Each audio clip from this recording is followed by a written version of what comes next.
ನಮಸ್ಕಾರ ವೀಕ್ಷಕರೇ, ಹೇಗಿದ್ದೀರಾ ಎಲ್ಲರೂ? ಸ್ವಾಗತ ನನ್ನ ಯೂಟ್ಯೂಬ್ ಚಾನಲ್ಗೆ.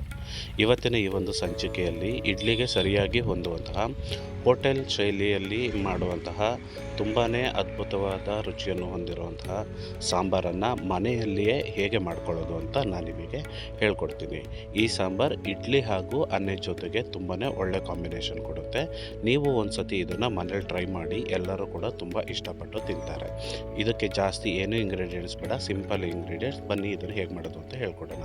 ಅದಕ್ಕೂ ಮುಂಚೆ ನನ್ನ ಚಾನಲ್ನ ಹೊಸದಾಗಿ ನೋಡ್ತಾ ಇದ್ದರೆ ನನ್ನ ಚಾನಲ್ನ ಸಬ್ಸ್ಕ್ರೈಬ್ ಮಾಡಿ, ವಿಡಿಯೋನ ಲೈಕ್ ಮಾಡಿ, ಆದಷ್ಟು ಜನರಿಗೆ ಶೇರ್ ಮಾಡಿ. ನಾನು ನಿಮ್ಮ ಗುರುಪ್ರಸಾದ್.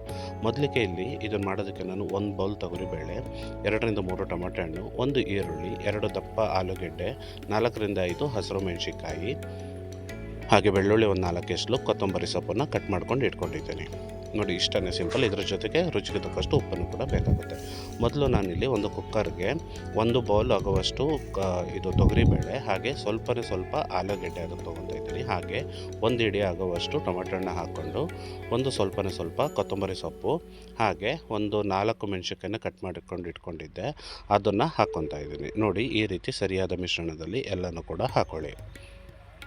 ಇದಾದಮೇಲೆ ಇದಕ್ಕೊಂದು 1 ಟೀ ಸ್ಪೂನಷ್ಟು ಜೀರಿಗೆ ಪುಡಿನ ಆ್ಯಡ್ ಮಾಡ್ಕೊತಾ ಇದ್ದೀನಿ. ಹಾಗೆ ರುಚಿಗೆ ತಕ್ಕಷ್ಟು ಉಪ್ಪನ್ನು ಆ್ಯಡ್ ಮಾಡಿಕೊಂಡು, ನೀರು ಅದು ಮುಳುಗುವಷ್ಟು ನೀರನ್ನ ಅದರಲ್ಲಿ ಹಾಕ್ಕೊಂಡು ನೀವು ಕುಕ್ಕರಲ್ಲಿ 2 ವಿಷಲ್ ಆಗೋ ತನಕ ಬೇಯಿಸ್ಕೊಳ್ಳಿ.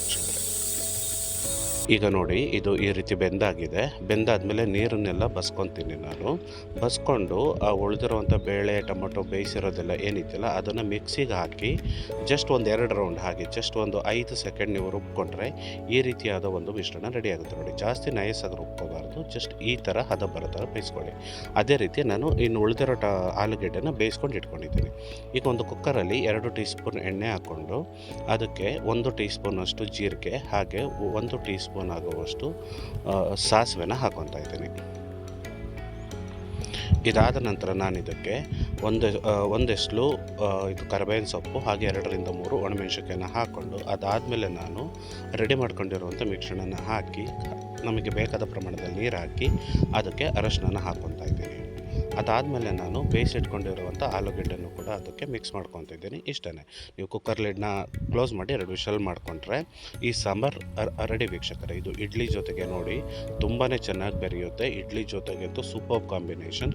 ಒಂದು ಸತಿ ಈಗಲೇ ಈ ಸಾಂಬಾರನ್ನ ಟ್ರೈ ಮಾಡಿ, ಇದರ ರೆಸಿಪಿ ಹೇಗಿತ್ತು, ಟೇಸ್ಟ್ ಚೆನ್ನಾಗಿತ್ತಾ ಅಂತ ನನಗೆ ಕಮೆಂಟ್ ಮೂಲಕ ತಿಳಿಸಿ ವೀಕ್ಷಕರೇ. ಧನ್ಯವಾದಗಳು.